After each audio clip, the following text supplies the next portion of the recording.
name was Jeremie. She was born in 1968, October 2nd. My mom was a warrior. She was someone who loved the Lord, was a missionary. She's a real family-oriented person. She loved, doing things, laugh, having a lot of laughter. She was like the life of the party. So she had that. She was like an all-rounder. So she was strict, and at the same time she was that fun person. And then, of course, with the part, things like the Lord, spending that time with the Lord and going to church and serving the Lord. She's a real precious as children. From what I do remember, she was very sacrificial. I remember my mother made sure I reached school on time. Before school finished, she's sitting down outside waiting. Wherever, if I had to go to church, wherever, she was always there. She made sure that my dad and we were always happy. So yes, my mom was very sacrificial. She was very loving. When she was in the mood, she kind of moody sometimes. But when she was in the mood, she was very loving. She was a very hardworking woman. And I must say, I think I had the best mother that anybody could ever ask for. I remember she had a back problem. So let me go back before we found out, right? She had a back problem, and we thought that was something with the spine. Something because she was like a strain, like something she lifted up heavy. We were trying to figure out, right? So there are times where we would care to get the back rub and certain things until we realized, okay, the pain is not going. And my aunts and they decided, okay, nah, we need to carry her to a doctor and make her go for a test and see what's really going on. I remember I was around my birthday. I was planning a Thanksgiving, and I remember we planning again. I remember we went to the groceries that particular night, and when we reached, we pulled up in the yard. A little while after she pulled up, we didn't even get a chance to take out the groceries. They pulled up, Jeremie and they pulled up, and she called my cousin, by the vehicle, and she told my cousin what it was. The results came back and said it was cancer. Apparently the cancer, it was like from the breast, it ran to the spine, and that was causing the back problems. No, we didn't know that. I didn't know she probably she wanted to hide it because she felt like, okay, that was the thing, like she didn't want us to get like scared as a family. But as a family, we noticed the changes and that kind of thing, because we know that when we heard actually that same particular night, the doctor told her that it's stage 4. So we didn't know that she was in the last stage, Well, the experience for me was different because I found out that she had cancer 2 days before she died.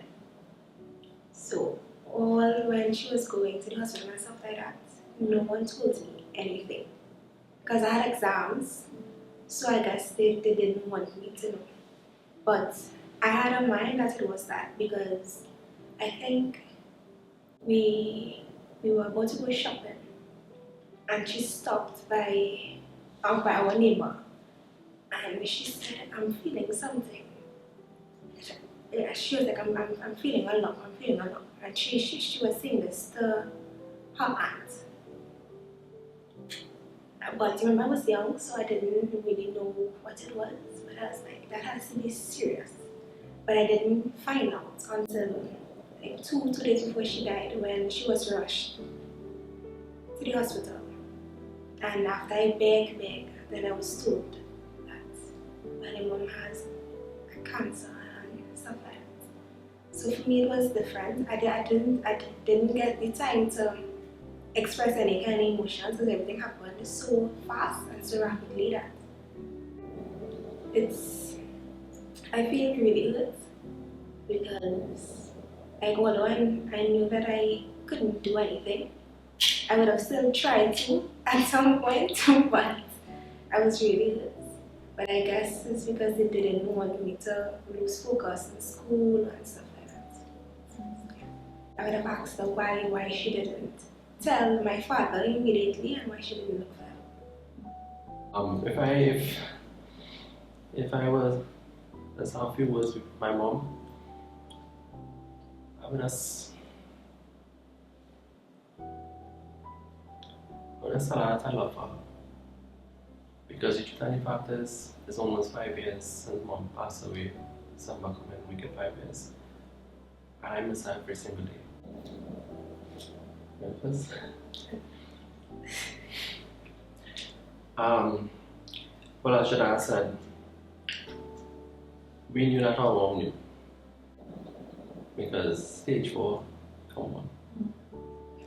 You know, your father one there. So my advice that I'll give anybody, like for people who actually have the cancer and is don't hide it from your family. Time is short, and my advice for people who experience it and which tell your family members, let them cherish the last moments that they have. Don't be like me, because I shut up my emotions one time. Still, I don't think I have grieved yet for my mother, because when she died, my emotions just went numb immediately. So my advice is don't do that. If you have to cry it out, do that. Do whatever will make you happy, and try to do stuff that you know that they would have liked. Yeah. Yeah, I agree 100%. So like for me, my experience with losing mom and losing my family members in the past, I try to honor them. So like the things that my mom wanted for me, I try best to honor her, right? So my advice that I will give anybody who experiencing that was to begin, Jesus Christ is Lord and He's alive. Because if it wasn't for Him, I can easily throw in the towel and say that's it. If you haven't been serving God, try to get to know this God, this true and living God. Because He's more than able to comfort each and every single one of us. And He's more than able to wipe out the tears from our eyes. So yeah.